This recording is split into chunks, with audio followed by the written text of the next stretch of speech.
So welcome everybody to Webinar Wednesday.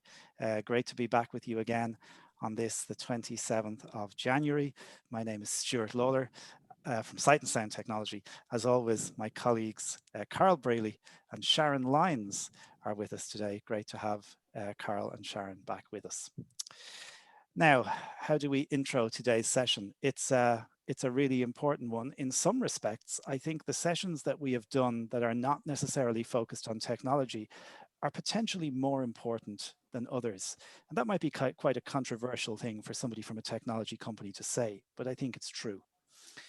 Today, we're talking about you and how you are managing and how you have managed indeed over almost a year that has been probably the craziest year any of us will ever live through, or at least we certainly hope it is going to be. There's no doubt that lockdown after lockdown and long periods of having to be away from family and friends has taken its toll and continues to do so.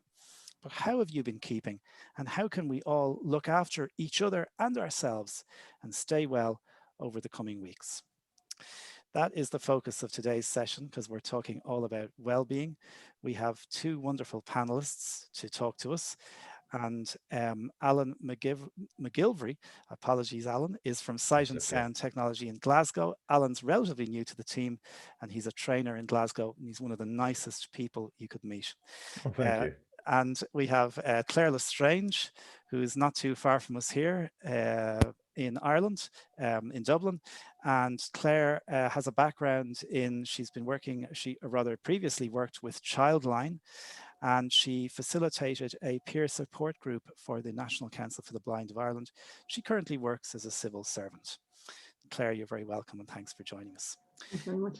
Now, before we hand over to Alan and Claire, I just want to remind people that we'd love to hear from you today, maybe more so than any other day, because today is about you. It's about sharing our experiences and collectively finding out how we're all getting on and making sure that we're all well. You can do that on the Zoom meeting platform where we all are today by raising your hand by pressing Alt and Y, or if you're on a mobile platform, activate the raise hand button, or type in the chat by pressing Alt and H, or activate the chat button. And as Carl always says, and he's quite right, if you are sending a chat message, please make sure you send it to all panelists and attendees so that everybody gets to see what you're saying. Especially today, I have a feeling there'll be some very useful things shared over chat. We'll be going over and back to Carl and Sharon, who will be managing our audience participation and having a look at what's going on. But I'm going to start because when we looked at this session and we were talking about well-being, Alan, I've heard the term well-being being kind of bounced around for a long time. Could you maybe just talk to us a little bit about that well-being term? What does it mean, and what does it try to encompass? Yeah, no problem, Stuart. Well, well-being itself is kind of an umbrella terminology. It looks at your physical health, your mental health, your sleep habits. It's everything that you do on a daily basis and how you feel about it. Now, I know mental health is, a term that's very prominent just now, and so it should be. We're all going through some tough times, as Stuart said before. Hopefully this will be the toughest times we'll have faced. But when we're looking at well-being, it's just for you as an individual to almost assess how you're feeling about life, about your situation. Are you doing enough to look after yourself? Are you eating the right food, the right nutrition? Are you doing enough exercise?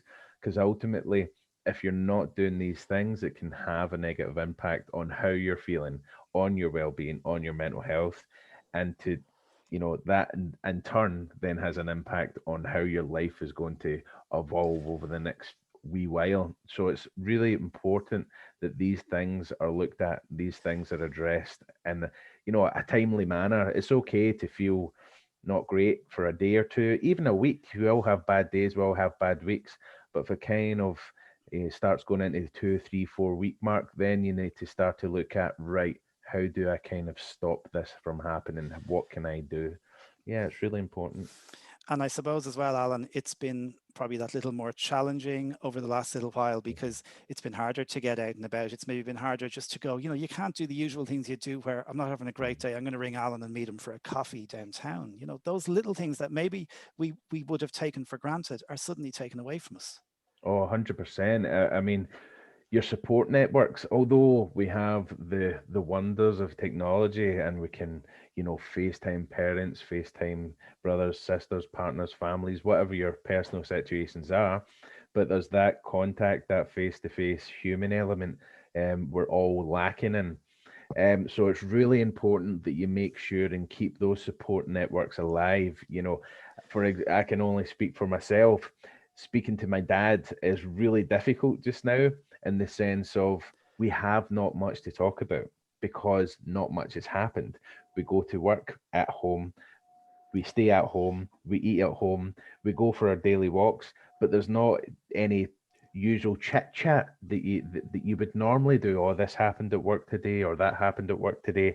So it is quite a challenge to keep conversations alive. So one of the things that I've done is funny videos, sending funny videos. If I find any videos on YouTube or TikTok, just send them over. Some of them might not always be appropriate for father and son, but it's just to get a bit of laugh. It's just to get a bit of some new conversation going. And it seems to be working, because 6 weeks ago it was quite difficult. A 5-minute phone call. Yep, we're good. See you later. And it became routine. It's about trying to change that negative routine into something positive. Okay. Really, really interesting stuff. Claire, one of the things when we were chatting, I do believe it was around last March or April at the start of the first lockdown, and you were telling me about, I suppose, this idea of having something of a routine in your day. And you were saying that you go out for a walk first thing in the morning and then you start your work day. And I took a tip from that, by the way, so thank you, because I'm doing You're that very every welcome. day. You were just saying that just having those little tips is important, isn't it? Yeah, like I mean, it's I mean, yeah, I've been working remotely now since last March. And I wasn't one of these people that loved it at the start. It was never a novelty for me. I just didn't take to it at all. I'm starting to get used to it now, nearly a year down the line. But yeah, like before the lockdown, I'm very lucky. I only live about a half an hour from my workplace, so I get to walk to work and walk home. And ever since starting that job in 2016, I always said the nicest thing is to be able to walk to work and walk home, because it's that time that just clears your head after, like, before a day, when you get to the office, you're set up for the day.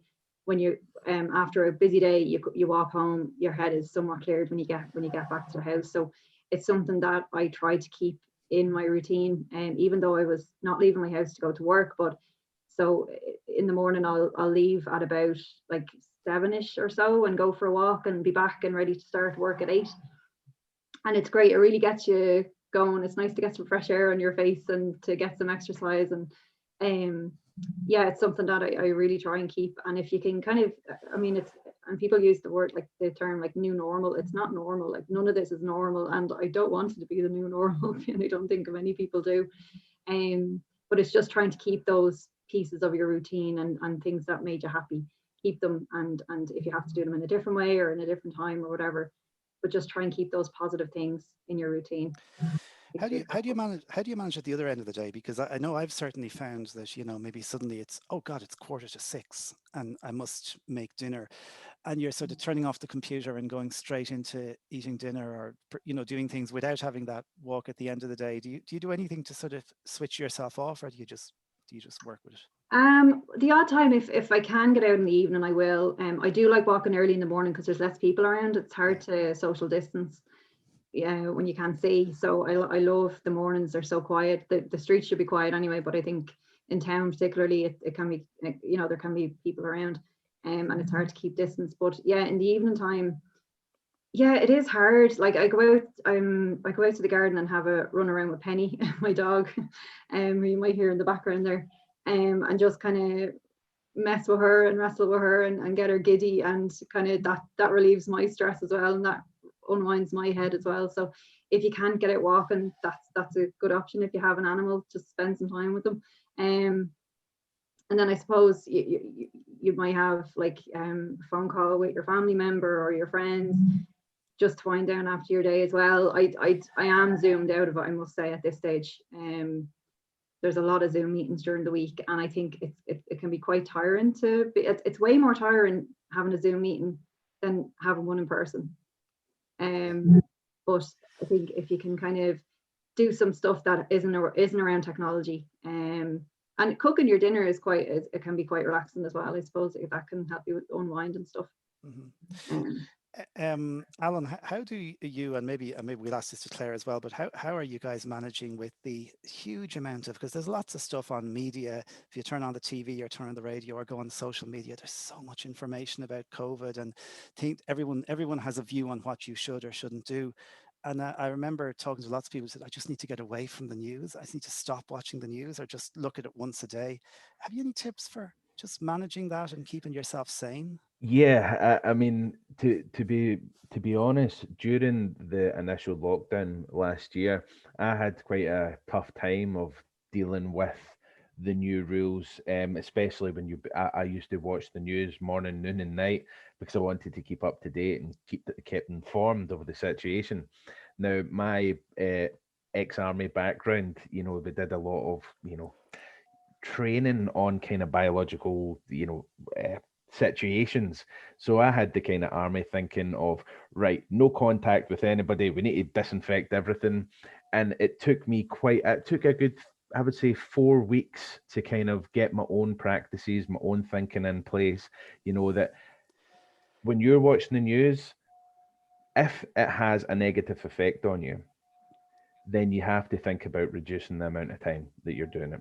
It's the same with social media, any of these kind of things. If the action that you're taking has a negative impact on your mental state, on your well-being, if you find yourself being continually feeling down after being on Facebook, after looking at the BBC News, you have to recognize that and start to make small changes. I'm not saying cut it off all completely, because then you can, you're not informed, or you might get withdrawals, or you might start feeling anxious about not having that information to hand. So it's about taking small, manageable steps to increase the benefits of how you feel about the situation. If news gets you upset or worried about it, reduce the amount of times you check the news. If not knowing that information is getting you more anxious, again, it's a personal thing, and it's just about recognizing what is affecting you the most and how you can reduce that impact. So that's really important. And then there's this awful phrase which came from Trump, I think, didn't it? Fake news. And there's so much fake news out there too, isn't there? Yes, there is. I mean, you can go onto the internet just now and you find, someone's already cured COVID with orange peels. I saw a really good one by boiling some orange peels. The vitamins will get into your lungs and you'll be cured.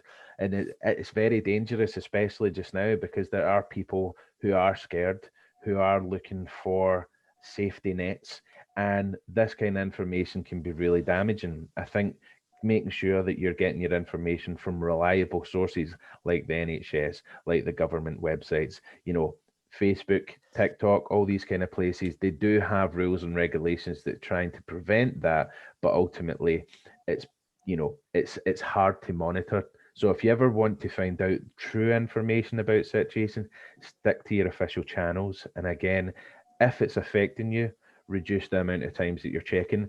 If you need to, have someone who can be a liaison for the information. If it doesn't affect, like a friend, a family member, who can relay the news to you. If there's changes to the situation with COVID, changes to the situation with lockdowns, get someone else to give you that information so you don't get trapped going over all the negative stuff that's out there just now. Okay. Claire, how are you managing with the media and the news and just kind of keeping yourself sane with all that stuff going on? Yeah, I suppose like Alan at the start, I was glued to everything, news-wise. And I do agree that the amount of fake news that's out there, and even if you recognize it straight away as fake news, it can still have a negative impact because you're taking it in. And for that split second, you're like, oh God. And then you're like, oh, that's nonsense. But then it does still kind of drain you, I think. So what I do, I try to keep my news watching or listening until later in the day, where like if sometimes I have like the 1 o'clock news on the radio, and then I'd watch the 5:30 news, and then I watch the 6 o'clock news, and then I watch the 9 o'clock news, and it's like it's all the same news. Yeah. Like, you know, largely it is all the same stories. And only like say up to before Christmas, I kind of said, Claire, why are you watching the same thing over and over again? Just watch it once, you know. And it's official, you know. It's like the national broadcaster. It's, you know, they're not going to be telling you to boil orange peel in a pot, like, so you can kind of, you know, you can kind of be happy with that. I try to stay away from social media in terms of news and stuff, because anything I see on social media, I kind of go, probably not true, and that's probably not the right thing to do as well. But I just try and stay away from it, because you can just get sucked into a black hole and never come out of it. So Okay, thanks for that. So I'm very conscious there's quite a number of participants have joined us since we did our intro. I think we have 107 at the moment. So again, thank you to everybody for joining us. We'd love to hear your input, how you're doing, how you're managing, any tips you have that you can share that could be helpful to the rest of us, because I think this is something that is going to benefit us all. So again, you can chat by pressing Alt and H or tapping the chat option on your mobile phone if you're connecting via mobile, or you can raise your hand with Alt and Y or activating the raise hand button. And Carl and Sharon are keeping a close eye on our audience. And let's just go over, if we may, for a moment to Carl and Sharon and see how we're getting on. Anything in chat, Sharon, that you would like to reference for us at the moment?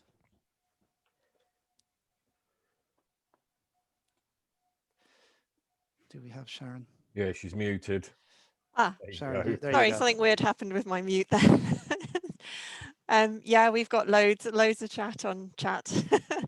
You know, there's some people saying, oh, they just can't bear the lockdown, and that feeling when you wake up in the morning and, oh, we're still in this, you know.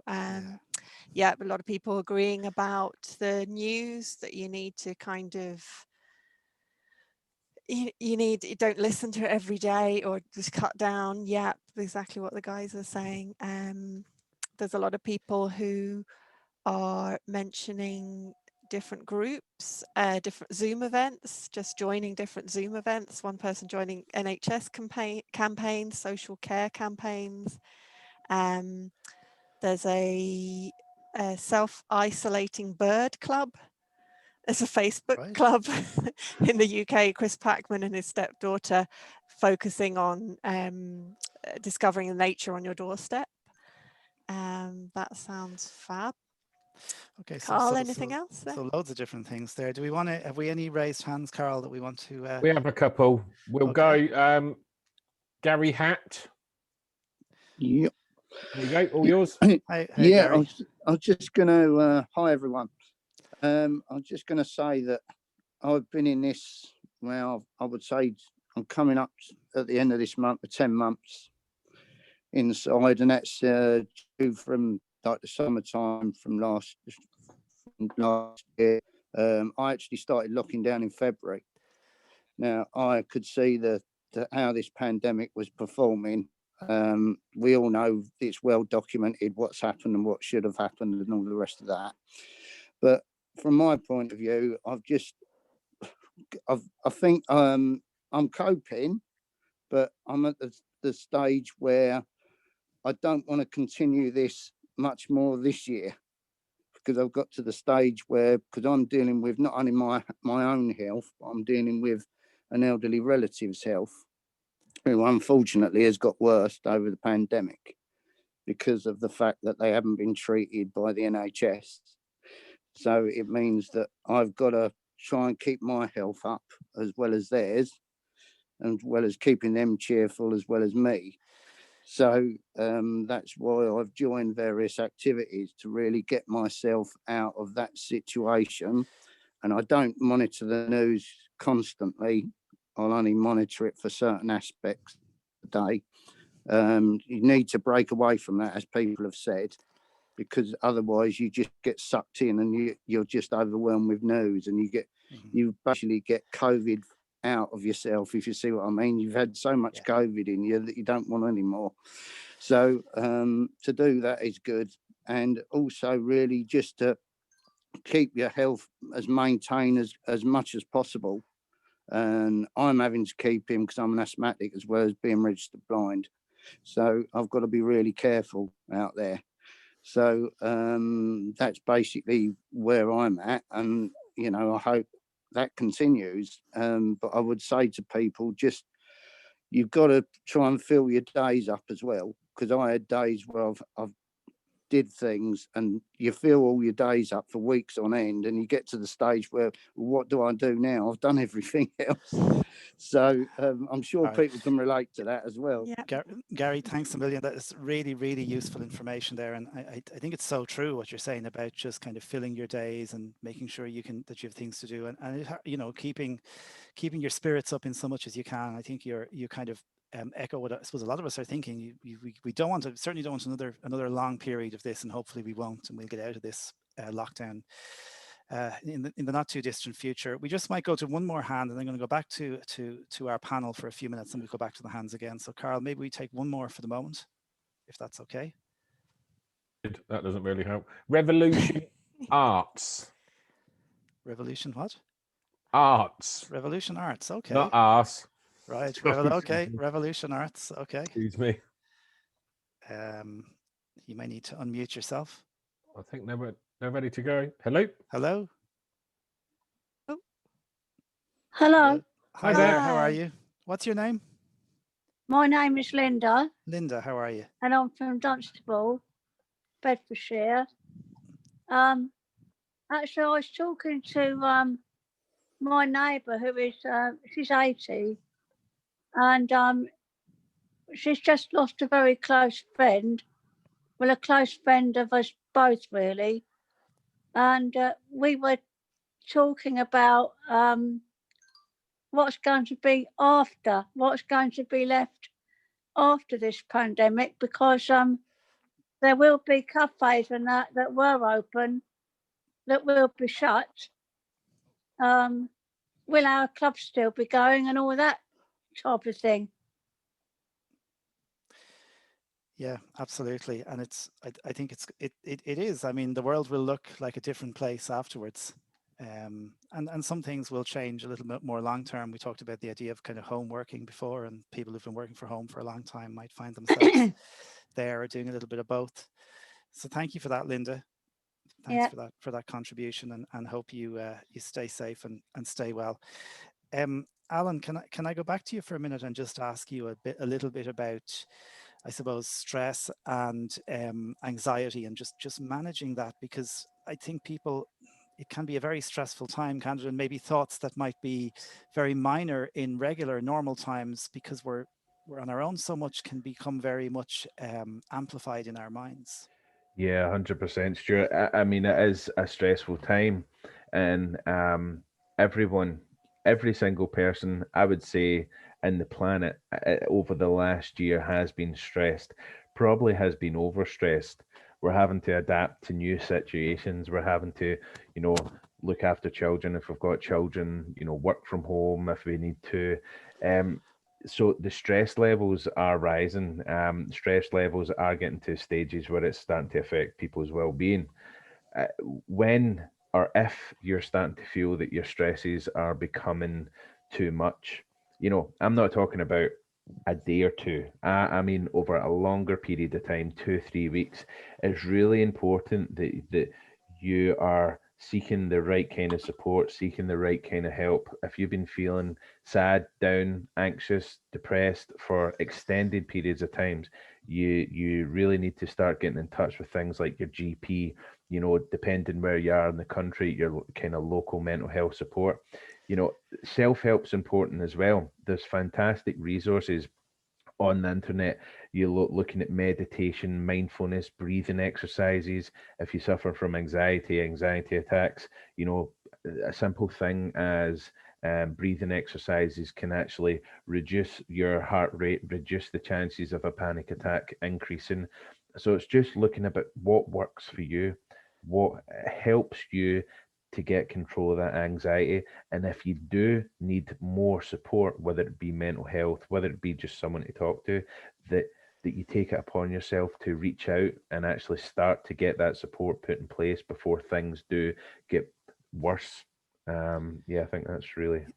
is it normal, Alan, to, and I know we talked about this maybe just before the start of the session, before we came on air, but is it normal to feel, because I've had a few mornings where, you know, I've been going on my walk thanks to Claire's top tip, and been coming back and almost feeling this sense of hopelessness, like, my God, am I going to be like this forever? And but then the Yeah. next day I'm feeling fine. Is that kind of, is that normal? Yeah, yeah. I mean, it's almost getting classified as lockdown fatigue, and it's affecting everybody in different ways. There will be days where you're feeling low, and there will be weeks where you're feeling low, feeling lack of energy. Now, one of the biggest challenges that we're facing just now from this lockdown compared to last lockdown is the weather. Now, although there was restrictions in place during the summer, sitting out in your back garden, soaking up the sun's rays. Now, there's a condition called seasonal affective disorder, which basically when you're not getting enough sunlight, when you're not getting enough of the sun's vitamins, it can actually affect your mental state and can put you into almost like a depression. Your body's not getting everything it needs. You might be having a balanced diet, but when you're sitting inside, it can affect how your body functions. So I know it's cold outside, and I mean, I was out for my 20-minute walk this morning. My hands were going purple, but even though it's cloudy, you're still getting the sunlight, you're still getting the rays. So it's really important that you're getting your routine, getting your wee 15, 20 minutes of exercise a day. I know it might be tough, and if you miss a day, don't give yourself a hard time about it. You know, don't use that as another reason to beat yourself up, because a lot of people are beating themselves up just now. Oh, why am I feeling like this? I shouldn't be feeling like this. I've got a roof over my head. It's important to take these wee steps to, you know, make yourself feel in a better, more positive place. Sunlight is the key. Exercise is the key. I think one of the other changes in this lockdown is that we do have, I suppose, don't we, the hope of this vaccine. We know the vaccine's coming. Yes, it might be a little while for, I guess, most of us maybe on this call, but the vaccine is coming, and, you know, people, I suppose there is that hope that mightn't have been there before. Yeah, 100%. It's looking towards the future in the sense of, yeah, this has been a long year, but there is light at the end of the tunnel. You remember when we were in the first lockdown, it was new to people. Homeschooling was new. Kids were getting sent home from school. It was new. It was scary. But again, we had the nice weather. Now we know what to expect. We've got coldness, we've got the dark, we've got still the COVID hanging over our heads. But yes, we are starting to see a slight reduce in numbers. It is starting to show that things are looking to be getting better over the next few months, and we do have the light at the tunnel that there is a vaccine. There is several vaccines, and we've got the top scientists all over the world on this case. So although it might be challenging and it might feel like it's never going to end, it is at some point going to get to a better place. We'll have nicer weather coming in 3 or 4 months, and then we'll start to feel a bit more positive about the situation, I think. All right, and that's really, I think it's really important to keep these things in our heads as we get through this time. We will go back and look at, I know there's raised hands and questions and all that in a sec, but Claire, I wanted to talk for a few minutes, because I know you had said this about using the lockdown as an opportunity, maybe to do something new. And in my case, I've started playing my piano more, and I was very conscious the other night I put in my headphones, because my neighbors might not appreciate the piano every night. But you were talking about just using the lockdown to do something that you maybe normally wouldn't do. Yeah, like, I mean, we've all been fairly bombarded with sourdough bread reports and everything else, but I think it is a nice thing to do if you can, if you're in the position to maybe something that you're always wanting to do, but just couldn't find the time because, you know, you're running here, there, and everywhere. Myself, last summer up to kind of into the autumn, I taught myself Braille. I always wanted to learn it. I just couldn't find the time. So I said, flip it, I have this free time now, I'm going to learn Braille. Now it's uncontracted for all you Braille heads, not contracted. So I just know my letters. But it's great because it means I can play Braille Scrabble now. I got Braille Sudoku, which I loved. And it's just something, again, to take me away from the technology, because I think a lot of times when you're blind or visually impaired, a lot of your life and your hobbies or your things you like to do centers around technology, and this was something that was completely away from that. So I love that aspect of it. And I think just even in terms of embracing what we have now, like it is winter, it's cold, but I actually really like the winter. I love like all the different seasons, but I love the winter because it kind of lets you get cozy, and you can kind of wrap yourself up and go out for a walk, and you feel the really refreshing cold air. It's really, really nice. And you can also just kind of, if you're looking at enough to have an open fire, that's lovely. It's that kind of just taking advantage of what you have, at your fingertips there. But again, in talking about opportunities to self-develop and kind of learn a new instrument and learn braille and bake sourdough, like we seem to be, as I say, bombarded with this kind of stuff, and isn't it great? And what are you doing? And what are you doing to improve yourself? And what are you doing to take advantage of this new time? Sometimes you're just not bothered and you don't really want to do it, and that's absolutely fine. And I think it's really important for people to be kind and easy on themselves. If you haven't got it in you, if you haven't got that drive, a lot of people I've spoken to, including myself, kind of in terms of what I like to do at the start of the lockdown, for sure, they just lost interest in kind of things that they would usually love. Like I was telling you, Stuart, I love reading. I'm an avid reader, but for the first few months I just couldn't get into it. I just wasn't bothered. I wasn't interested in it. And I don't know whether that was just kind of adjusting to this new situation or whatever, but I just did not have the graw for it. So it did come back eventually. But I think it's really important that while it's brilliant to do new things and to develop yourself, don't put yourself under pressure. And be really kind and compassionate to yourself. If what you're doing is just chilling out and going day to day, just getting yourself through this, that's absolutely perfect. Like, and keep doing it, and whatever works for you. You don't have to be writing the next Harry Potter, or as I say, becoming the next Bruce Springsteen or something. Like, you don't have to be doing that. So. Okay, thanks, Claire, and well done for learning Braille. By the way, it's a sizable project, for doing that over a series of months. So congratulations on that. Let's go back to the raised hands then, and we'll go back over to Carl to see who's next and who would like to say something to us. I never get this name right. Roisin. Roisin, that's it. Roisin. I forget it every time. I'm terrible. No worries. Okay. I know the feeling. It's an Roisin. Irish name, Carl. I know. I struggle with English here she names, is. to be fair. Hi, Roisin. Hey, Roisin. Hey, how's it going? Am I unmuted? You are? Yep. Yeah, excellent.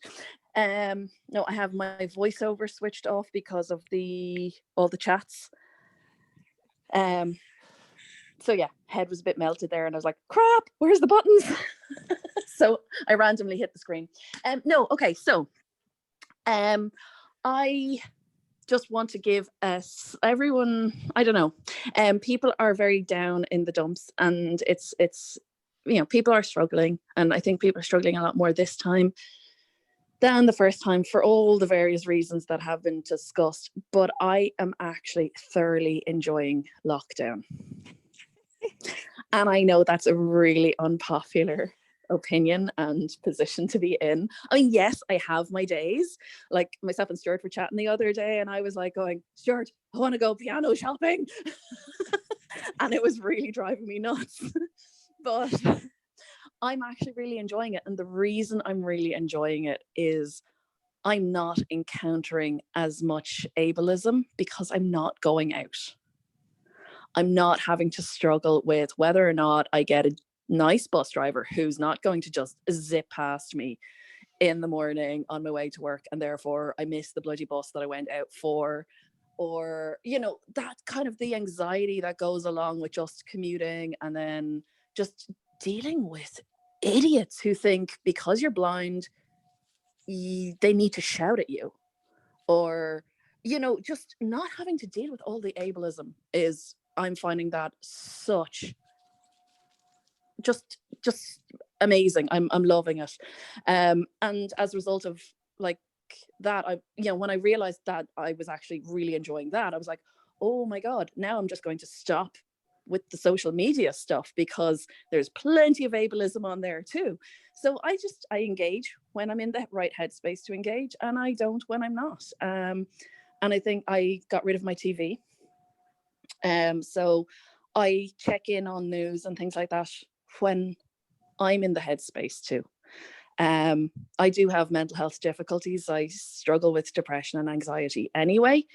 So I suppose I've been learning these tools over a number of years before the pandemic, but I suppose the pandemic has really showed me how much I have learned in going to the various counseling sessions over the years and learning the various techniques over the years. This has definitely been, you know, a massive time in my life for implementing all those tools and techniques that I've learned over the years in a very practical way.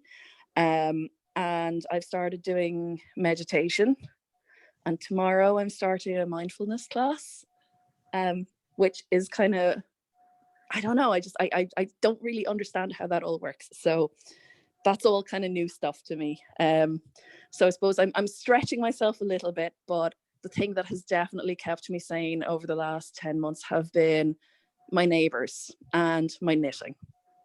I have amazing neighbours, and I barely knew them at the start of lockdown, but the day I had my last panic attack, the day lockdown was called.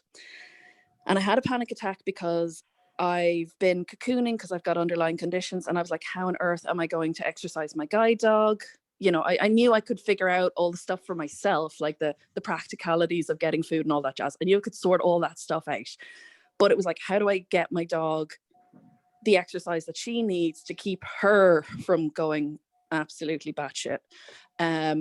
So I got a text message from one of my neighbors saying, I assume you're cocooning. If you need anything, give me a shout. Do you need me to walk your dog? And I was like, oh my God, godsend, absolute godsend. And now we've all gotten to know each other in, you know, our like kind of little block. And, you know, we've got our WhatsApp group. And if somebody's going to the shop, it's like, I'm heading to such and such a place, you know, like say if it's not like the local shops or whatever, like, you know, does anyone need anything? And we've almost turned into like a 1970s commune. It's quite bizarre, but wonderful. No, it's I'm absolutely loving it. Okay, Roisin's loving the lockdown, so that's Roisin's loving the lockdown.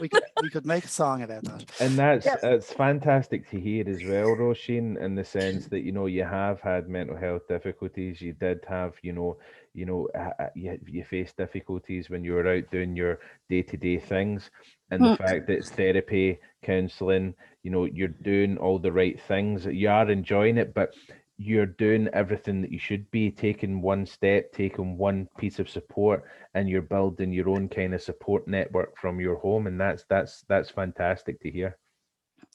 Okay, I'm loving it. Roisin, thank you for that. I really appreciate that contribution. Thanks, Roisin.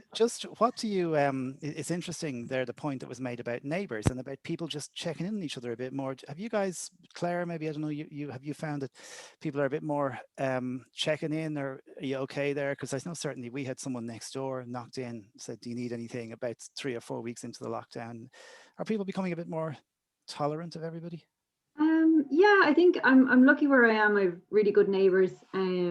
Anyway, but I know that like anytime I walk, I'm kind of in the garden or walking out, like they always shout, you need anything, give me a shout, or you know, and that kind of. And I'd even say to, you know, if I was I tend not to go to the shop now on my own because of social distancing. No way. I'd be quite nervous doing that. But like if I was going with my mom, say, like, you know, you'd kind of stick your head in and say, do you need anything, or anything like that. My mom, in her, where my parents live, she gets the paper for a few neighbours every Sunday, and leaves it in the porch, or knocks in with it. Like, so it's really after bringing out the best and the kindness and the community in people. I think that's one of the major positives, I think, of this whole experience is people's kindness and helping each other out and that kind of thing. I think that's a word that we're hearing again and again, this being kind, just being tolerant of each other, giving everyone a little bit of space, which is what we need. So let's go right back over to Carl. And there's more hands raised. People are chomping at the bit to say a few words, and it's really important that we hear how you guys are all doing. So Carl, who have we got? Next, Robert Powell. If you could just unmute yourself, Robert. Robert. Okay. I think we've had Robert before. He's a regular. Yep. Regular webinar Wednesday. He gets Robert, we're going to send you a Webinar Wednesday T-shirt for being regular. Excellent. Make it 4XL because I'm a fat bloke. It does cost you 15 quid though. Yeah, everything costs a lot of money from Sight and Sound, doesn't it? I'll see what you did. Cut him off. Cut him off. Right. Two things. Firstly, I've been very, very lucky because I got a job during lockdown. I must be about the only person in the country that actually did, and my job is basically as an employment advisor, so I'm going to be well in work for the next few years.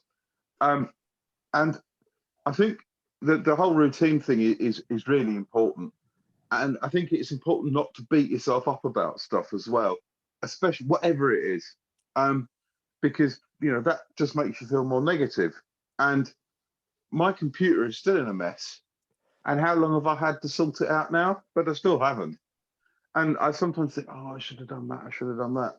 And, what's gone is gone, essentially. Just whatever you feel like doing, there's no correct way to feel. And what Claire was saying about going out, I don't want to go out on my own at the moment. I was sworn at in the street because I walked into somebody because I couldn't see that they were there, and they were going on about, don't know about lockdown and all the rest of it. So I don't go out on my own. And I feel a bit negative because I don't. But on the other hand, just leave it until lockdown's over if that's how I feel comfortable, and I'll sort it out afterwards. I don't have to go out on my own because I'm fortunately married, and so just don't worry about the things you don't have to worry about. And the other thing I was going to say is that I think it's very unfortunate that a lot of talking newspapers have not been able to publish because they can't get into their premises or whatever. But I've kept publishing our audio magazine throughout lockdown, and if anybody wants it, it lasts about 8 hours, and it's available usually about once every 6 weeks we publish. So it's a good way to do some escapism, because we tend to try and make it quite funny, and there's all sorts of articles and features and comedy songs and that people put jokes on and all that sort of stuff. If you want to give us the name and the info, you can. Yeah. Then if you promote Webinar Wednesday, that's a fair deal, isn't it? We always promote Webinar Wednesday. Oh, good man. I have done twice already. So the magazine is called the Jubilee Magazine, and if you want it, email jubileeclub2019@gmail.com. So that's jubileeclub2019@gmail.com, and it's sent out on a memory stick. We can also send it by email or send an email link, but it's easy to send it by memory stick. We've, the next one's coming out in a couple of weeks. We can send you backdated issues and so on. Okay. So if you want it, Robert. Shout. Jubilee Club magazine, again, something to listen to, and again, another way to get information during lockdown. I'm going to just keep going for the questions for a sec. Another quite a few hands raised. So Carl, who's next? Just bear me 1 sec. I'm just going to do very quick one from the chat box. Okay. Dr. Chris Feeks, yes, all webinars are recorded, and they will be on the Sight and Sound Technology YouTube page. Yes. Stuart's very good at doing it. He'll have it on there within the hour. Fanula, my colleague, is doing our YouTube channel now, but yes, so you can get them on YouTube, and you can also get them on sightandsound.co.uk. If you go to the media link, it links to those as well. Brilliant. Andrew Summers, it's all yours, Andrew. Another Webinar Wednesday regular. Okay, so that's 2 T-shirts. Hello. Hi, Andrew. Hello again. Hi, Andy. How you doing? Oh well, I've enjoyed being in lockdown, but I haven't, if you know what I mean. The enjoyment part of it was last year. I had my hip done. I had a new hip replacement. So basically, I couldn't go anywhere anyway. So I was stuck. But I like reading a lot, and I think Claire said that she was an avid reader, but she didn't like reading. But I've read so many books. I've lost track of what I've read because I read one after the other with my Victor Reader Trek. But no, I am also a bowler. Play up in Glasgow, up in Cumbernauld. Not very far from where sort of Alan is. And I think I recognise Alan from somewhere else, but I can't remember where. I think, did you not work for the radio station, which is now called RNIB Connect Radio? No, I worked with student support services at Stirling University and University of the Highlands and Islands. You've got a good voice on the radio, though, Alan. Just got one of those faces. You Beat me like to it. that worked there. So no, I'm sorry if I got you mixed problem up. at all, Andrew. All right. Good stuff. Okay. Good Good stuff. stuff, Andrew. Thanks a million. Okay. Great to hear you Andrew. again. Thank you, Andrew. Alan, can I ask you? One of the things I did want to maybe talk a little bit about as well is just how we manage this turning off, or maybe it's harder to turn off from whether it's school or college or work that we're doing, and we're still in the same environment, living at home. Claire was talking about it a little while ago with her walks. Have you any tips for people how we can just kind of manage that little bit of balance in our life? Yeah, I've been reading through the comments, Stuart, and I've seen some really good, positive feedback and also ideas as well. But when you look down, everyone has a different thing that they're saying that works for them. Whether that be reading, whether that be walking, whether that be just taking personal time for yourself. Try things. I could list out 10 things to do. Try going for a walk. Try going for a swim in your nearest river. It's very personal. So what I always suggest is have a few weeks of doing new things. Write a list of 20, 30 things that you know of, whether it be playing dominoes, whether it be playing online board games, whether it be reading, making candles, something constructive, something that you can take your brain, that you take your brain away from the negative thoughts and focusing it on something either positive or constructive. Okay. Me personally, I like music. Music puts me to a relaxing place. So it's very important that it's something personal for yourself and it has a positive outcome. I suppose it kind of links back to Claire's idea that she went and she spent time to learn Braille. So yeah, exactly. I mean, I was trying to convince the wife to do clay models, but I'm quite a messy guy. I'm a bit dyspraxic, so I bump into walls and things like that. So the thought of me having a 2-pound slab of clay on a marble table, I'm not allowed. So we need to look for something more constructive but less messy. Right. If anyone's got ideas for Alan, put them in the chat, I'm sure. Right. Thanks for that, Alan. Let's go back to the hands then, because I know there's a lot of people who want to get in, and if we really appreciate everybody wanting to share their thoughts, and it's been really interesting. If you can keep your comments as quick and concise as possible, we get through as many as we can, and Carl's very good at kind of managing that piece. So who's next, Carl? Got Jenna. Jenna, it's all ready for you to unmute yourself. Jenna's another regular attendee. That's 3 t-shirts we need to put in the post. You might need to unmute yourself, Jenna. Hello. Hello, how are you? I'm good, thank you. How are you? Good, thank you. We're going to put a t-shirt in the post for you, okay? Oh, thank you. I'm tiny, by the way. It's really, really interesting, and I want to say, I know what you mean about enjoying the lockdown. It's not so much that I'm enjoying it, because this is quite normal for me, because I'm not very good at confident at going out anyway, because since I've moved here, I haven't really learnt a lot of routes anyway. But what's really good is that a lot of online groups have popped up. So I've been kept really, really busy. I do a lot of the self-development work. I do a lot of the meditations, I do Reiki as well, which is energy, like healing, and I do that a lot on myself, and it's something I don't need any support to do, so I can do that all day, you know, and I can feel the like the benefits of it. I do need to get out a little bit more, but I'm very I have a lot to keep me occupied inside. I do a little bit of reading. I have been listening to like the media and everything. At the start I had a lot of fear, but now it's okay. I can listen to it informatively, so it's okay. But the meditation's brilliant. Really get a lot of benefits from them. Okay, thank you, Jenna, and thank you for sharing that. And actually, meditation and mindfulness and just doing that kind of stuff is so Definitely important. We will talk about apps in a sec, because I know Claire has an interesting one. But let's just go to one more question, and then we'll go back to our panel for some more thoughts. So I'm gonna apologies. I'm just gonna bump down to Terry Ann. Oh yeah, Terry Ann from the US.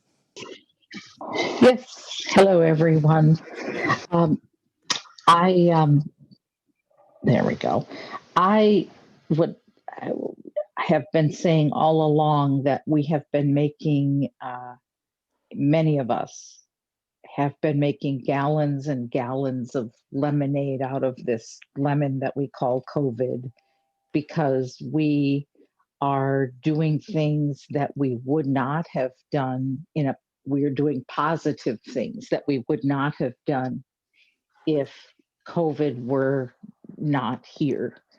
And, you know, that's maybe an odd thing to say, but it really is true. And I think even once we get past this pandemic, and we will, there will still be a number of things that we will continue to do in ways that we would not have thought of pre-pandemic. And businesses, you know, people are working from home. It's very successful.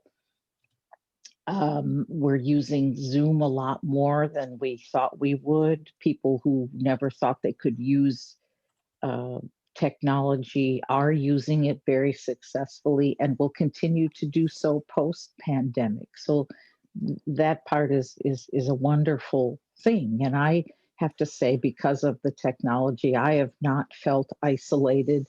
I don't have the stresses of how do I find a ride to this thing or that. I just go on Zoom and participate. And so I have not felt depressed or isolated in any way because of COVID, because I've myself been able to find lots of lemonade in my fridge now because of it, in a very positive way. Thank you, Terry. And it's so important, isn't it? They keep making lemonade from the lemons, and it's a sort of Roisin made a kind of a similar point. I think that you're not sort of going out having to wonder, how will I get somewhere? Will a bus pass me by? I personally, some mornings for my walk that I normally do, but sometimes you open the window and it's lashing rain and you say, I'm not going out today. Thank God I'm not going out today, because I don't have to go out to go to work. I can work from home. So there's certainly been some positive bits about that too. Claire, I want to go back to you, if that's okay, to talk a little bit about, you mentioned a really interesting, I think it's called Sleep With Me, podcast earlier on before we came on air.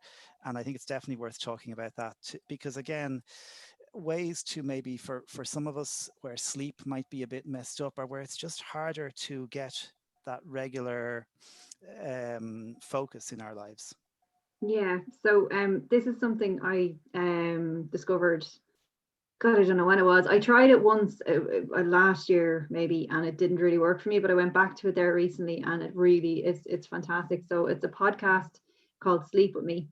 It's free, and it's made by a guy, I don't know where he is. I think he's in America, but basically, if you find it hard to drift off to sleep, this seems to work for a lot of people. It certainly works for me.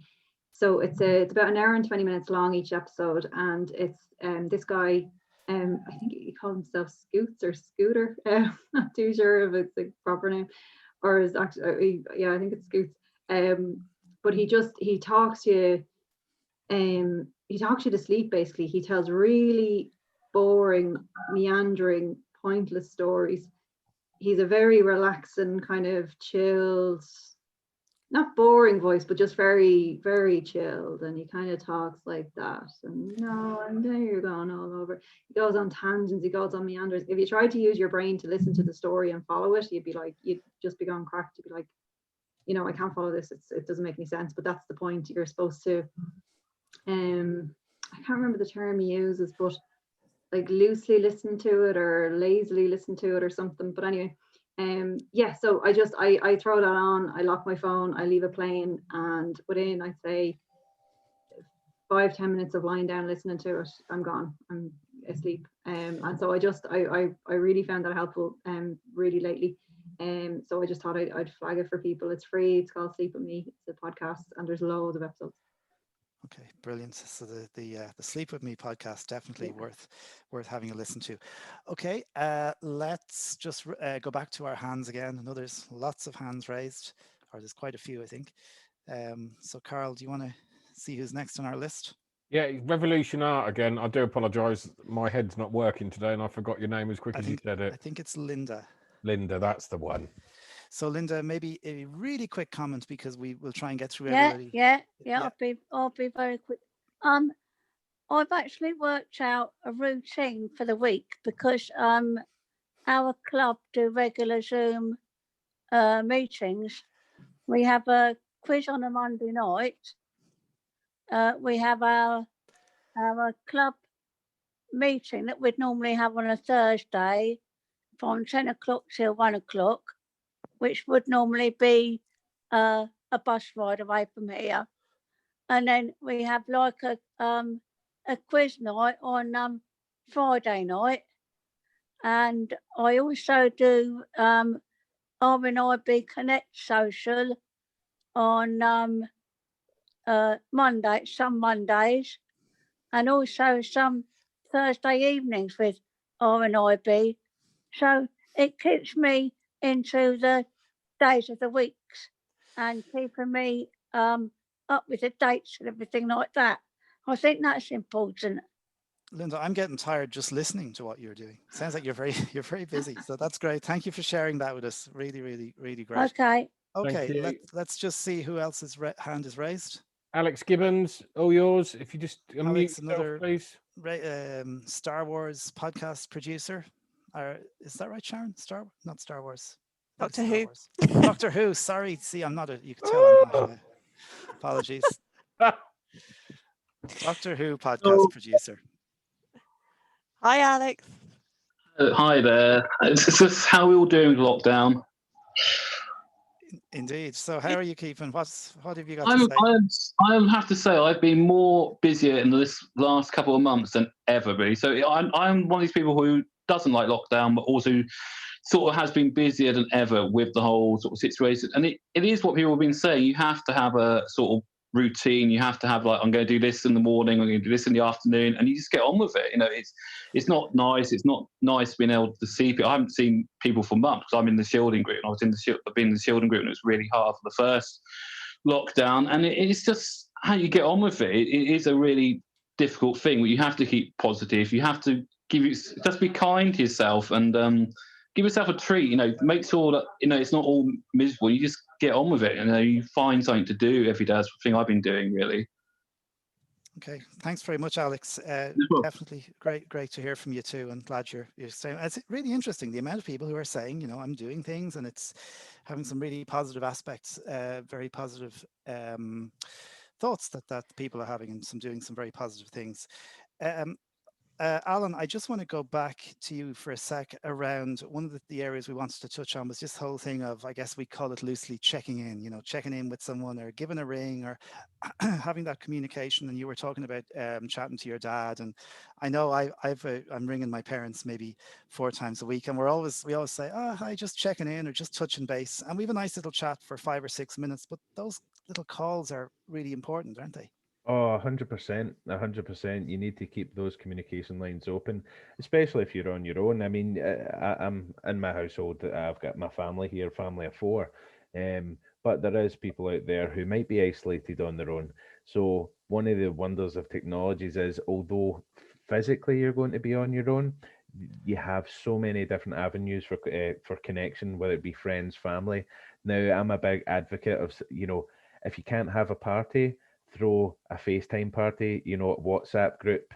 I've had, my mum, my dad, my sister, my brother, all in my living room without them actually being here.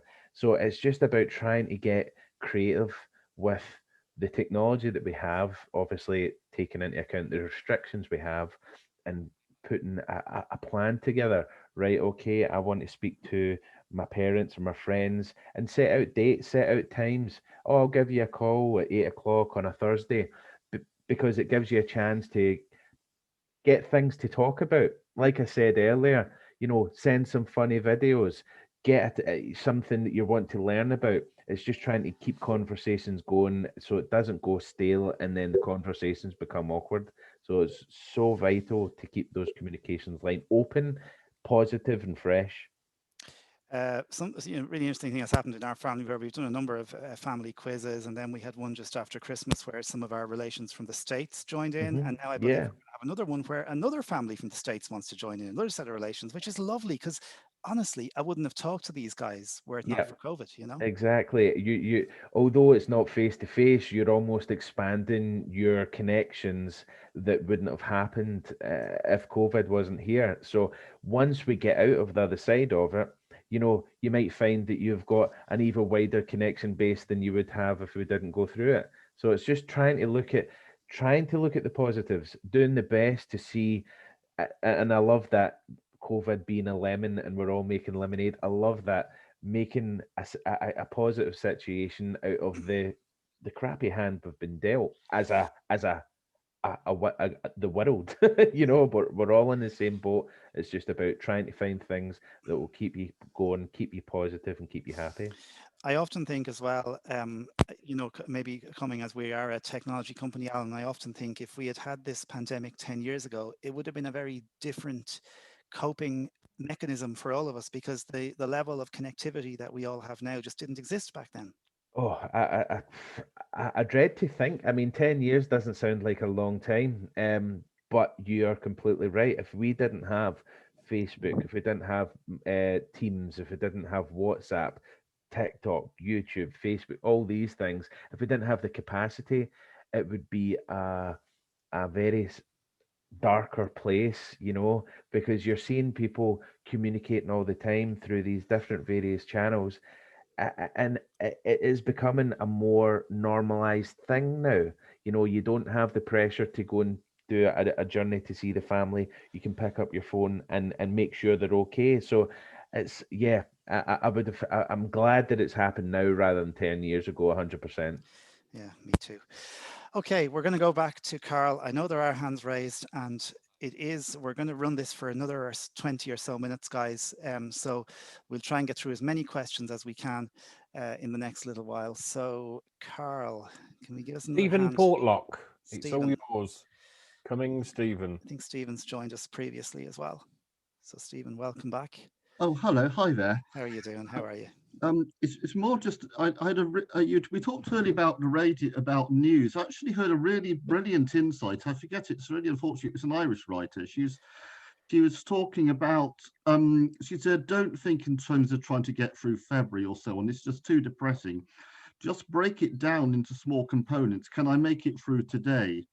Can I make it through the next hour? Can I make it, even in a really extreme, can I make it through the next minute or next couple of minutes? And I mean, as someone who has, well, I have OCD as well as being blind, so I thought that was a really perceptive and valuable insight. Just break it down into small components, small challenges to get through the next hour, and then the next hour, and the next hour, or get through the morning or the afternoon. I thought that's brilliant. Yeah. Don't sweat the small stuff, kind of thing. Yeah. Yeah, absolutely. Thank you, Stephen. Thanks for that. Brilliant. Really, Thank really you. important. Yeah. We have Charlotte Hardwick. All yours, Charlotte. Hey, Charlotte. Hello, can you all hear me? We can. Yep. We can. How are you? Hello. I've had, I think like everyone, I have had some difficult times, but a couple of positive things I thought I'd share is I have used the time, I have lots and lots of cassettes that I wanted to digitize, and somebody showed me how to digitize my cassettes onto the computer, and I have used the time to do that. I've still got a few more to go, and I've also got a lot of mini discs to do as well, but I have done over 100 tapes, so I think that's quite a good achievement. Wow. And I've also done, I'm a musician as well. I know there's some other musicians on this group, but I go to church, and one of the hardest things was not being able to go to church with them being closed. And I had connection with 2 churches at the time. One of the churches was difficult because I couldn't access the services very well at all, because I find Facebook very difficult to use. I find it very difficult to navigate. The other church uses YouTube, which is a lot better for me. And their choir, the choir director sent us hymns and some anthems to record, and we had to record our own individual parts, and the choir master would put them all together to form a virtual choir. And recording those parts helped keep me going as well, because I was contributing musically, and that's helped me along the way quite a lot. Thank you, Charlotte. It's lovely to hear about all the things people have been doing, isn't it, during the last couple of months, and learning and digitizing tapes and doing choir stuff remotely, and it's really nice to hear that. We did get some emails. We got one in particular from a gentleman named John Nixie. He said, I'm sorry I can't attend the session, but I just want to let you know something that did help me. He said, for me, I feel my faith has played the biggest part in coping for these last 10 months or so, and in particular through the latter half of December. Last year, both John and himself both John and his wife contracted the virus. They had it pretty mildly, but they did have muscle ache and temperature. From the early days of the pandemic, his congregation meetings were held on Zoom and have remained there. And I suppose he's making the point that his faith has really kept him strong and kept him going through the pandemic. And I suppose it goes back to what everybody has been saying: is just finding something that you can connect with to keep you strong. Carl, let's see, have we another hand raised? We do have a couple more. Dave Ryan, it's all yours. Hey, Dave. You just need to unmute yourself. Hi. Dave's in There Dublin. Yeah. Hello. Yep. Hiya, Dave. How's it going? Yeah, I was just gonna say, a good few years back, I went through kind of a hard time and went into the dark side. And I found it was pushing friends away. And I find that it's really, really important to keep your friends close to you, stay in contact with them, just kind of, to, it gives you strength, and people are good. They want to. Most people want to help out, and then just with just finding events and stuff to do. Monday was Robbie Burns Day, so last weekend I made a load of sausages and some lawn sausage and stuff. Celebrated Burns Day just for the fun of it, Fantastic. Yeah. Send us a few over if you don't mind. And it's true, and it's, I think, keeping friends, keeping those check-ins as well, as we were saying a few minutes ago. Alan was saying those calls and having something to chat about, sending the funny videos, doing the Zoom calls, the Zoom drinks.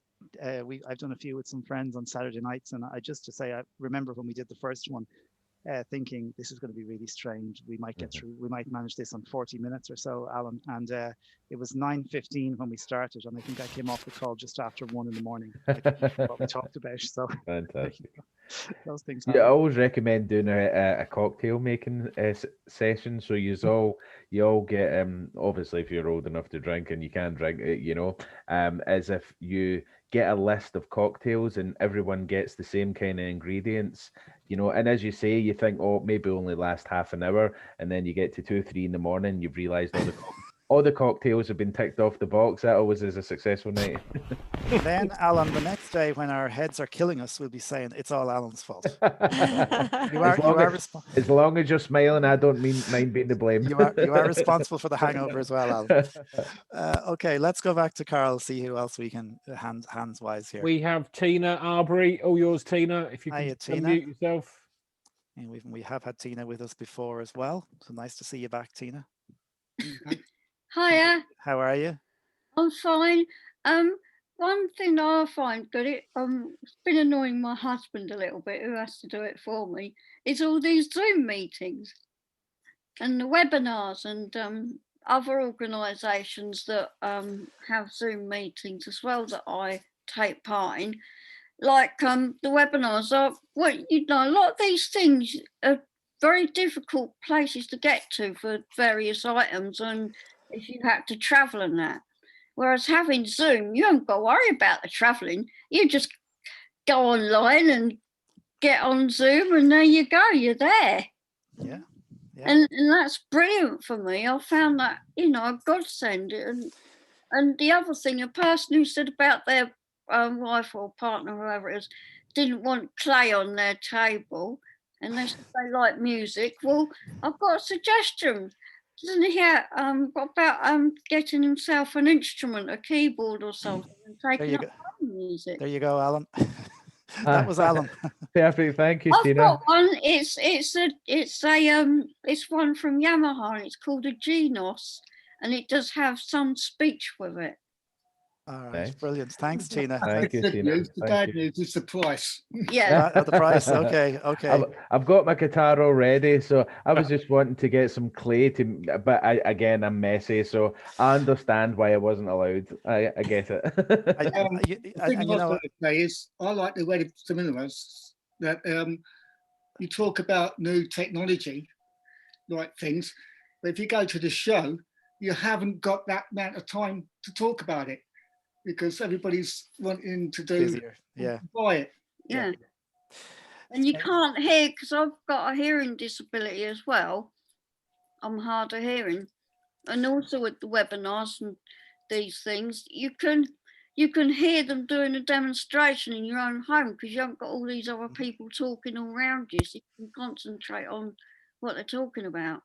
Tina, thanks a million for your contribution. And I think you make a really good point, by the way, because I think the future, even after COVID, is going to be a mix of webinars and face-to-face. And I don't think the webinars are going anywhere, by the way. And just for the record, Webinar Wednesday is not going anywhere. Carl and I, our week wouldn't be complete without Webinar Wednesday. We're going to be doing it regardless. We are, exactly. We are. Yeah, definitely. Your own, like, th're just the two of you even. Just the two of us. Yeah. Be like that, Sharon. Carol, yeah, don't be like that, Sharon. My goodness. I'll watch.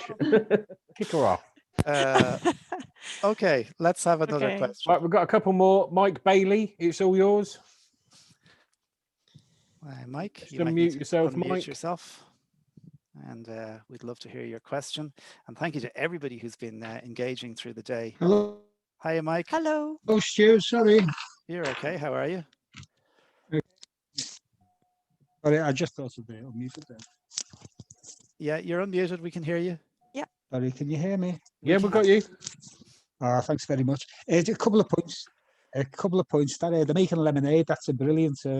It's actually a book about positivity. That from a lady called Steph Cutler. But no, it's very good.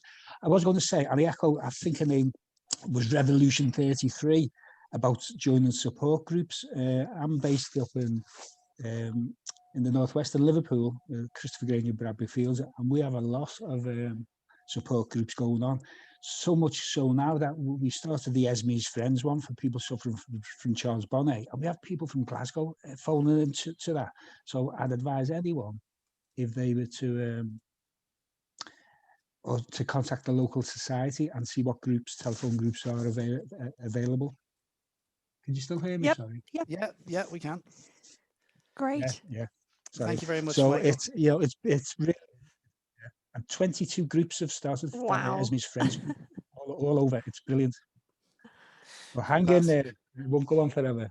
Hang in there. Exactly. Great advice. Thanks, Michael. Thank you, Mike. There are lots of groups, so plenty of people willing to help and give support as well. Have we any more, Carl? Last and lucky one, Hussein. Last and lucky. Okay. Hi there, can you hear me? Yes, hello. Hi there. Really, really interesting hearing everybody. I think as someone who's still working and been working right through the pandemic, one of the things that I've found is we don't have as much time now we don't have as much downtime now. prior to the pandemic, you had the excuse of traveling on a train and not having signal to be out of reach. Now that we're all working from home, there almost seems to be an expectation that you're available 24/7, whether it's emails coming in or whether it's Zoom calls or Teams calls. And I just think it's really important to try and get some downtime. Turn off the notifications on the phone. Make a set time for yourself to put the computer to sleep and tell yourself that you'll hold all the emails until tomorrow. There's so much interesting content on YouTube out there, and I like to just pick a random topic and go on YouTube, and you'll find little short documentaries or little short tutorials on doing things. And it's about stimulating the mind and getting out of a rut.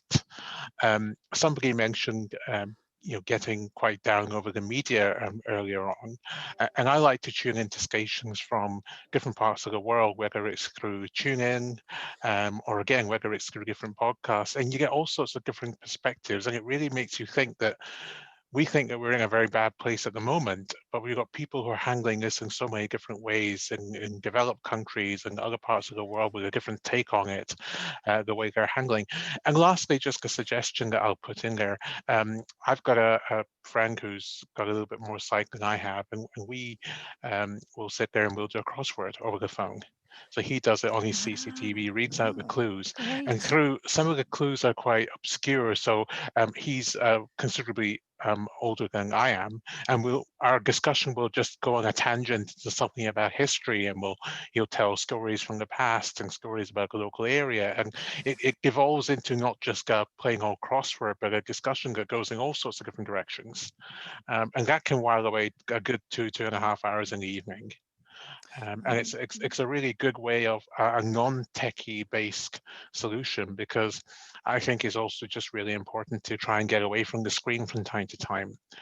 I'm not sure what the research is for those who are blind in terms of blue light and how it affects. It'll be quite interesting that might be one of my random research topics one day, but I think it's just important to get away from it, because we are being pushed so much towards it nowadays, because we have all that time on our hands now.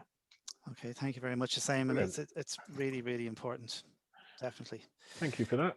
Right, we're going to have one more then. Okay. I think. Steve Plowman. We had Steve with us last week as well. Yeah. Hey, Steve. Hi there. Hello. Yeah, I've got not much new to add to this session really, but I just really wanted to concur with some of the other people that I mean, I've got a sight problem and a hearing loss, and I do like to get out and about, and I'm quite still independent and use buses and trains and all the rest of it, but it is stressful. It is pretty stressful out there trying to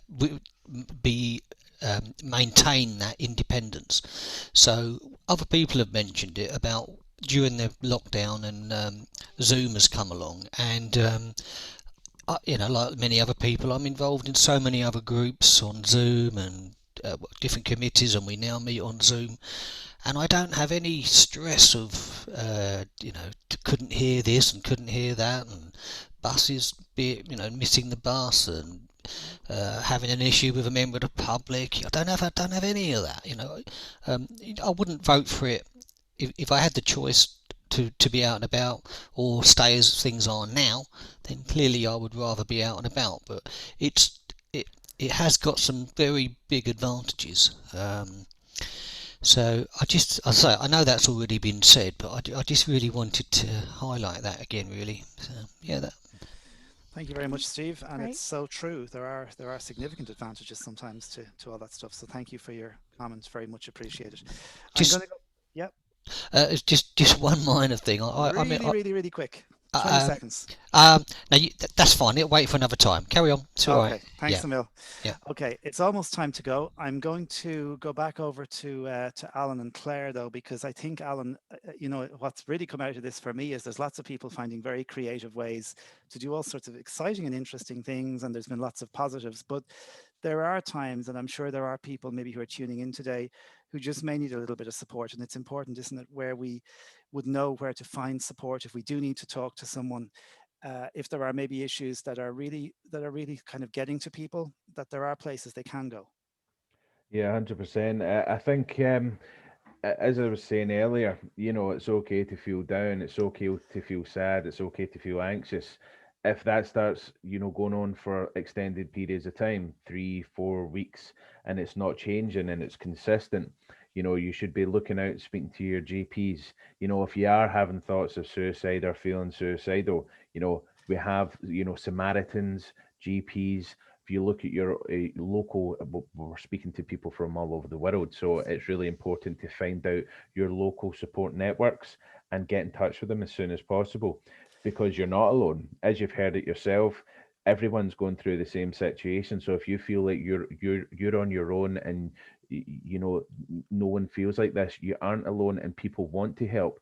It's just giving them a chance to get in and help you. So don't be shy in reaching out. Speak to your friends, speak to your family, speak to your GP. That's what they're there for. But ultimately, it's so important to get that help, get that support.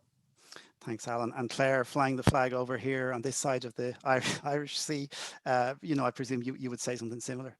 Oh, absolutely. Yeah. I mean, you're not on your own, and everyone is feeling it.